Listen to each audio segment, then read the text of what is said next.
నా సొంత జ్ఞానం కాదు. నీకు జరిగింది నాకు చెప్పు. ఈ రాత్రి నేను ప్రార్థన చేసుకొని, రేపు ఉదయాన్నే దాని భావం నీకు చెప్తా.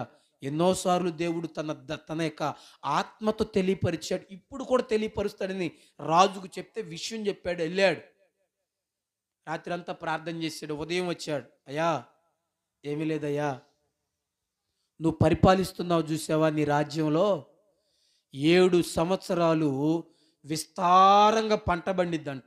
హల్లెలూయా! ఏం పండిద్ది? విస్తారంగా ఏం పండిద్దండి? హల్లెలూయా! నువ్వు గూడా ఒక సంవత్సరం బాగా ఎళ్తావు. ఒక సంవత్సరం నీ గ్రాఫ్ బాగెళ్ళిద్ది. అందరూ నిన్ను బలకరిస్తారు. నువ్వు ఉన్నతమైన స్థాయిలోకెళ్తావు. అయితే దేవుని పక్షంగా నిన్ను బలపరిచినప్పుడు తర్వాత వచ్చే శ్రమలను తట్టుకొనుట కొరకై ఈ బలపరిచినప్పుడు ఒక పక్కన ఏం చేయాలి మనం?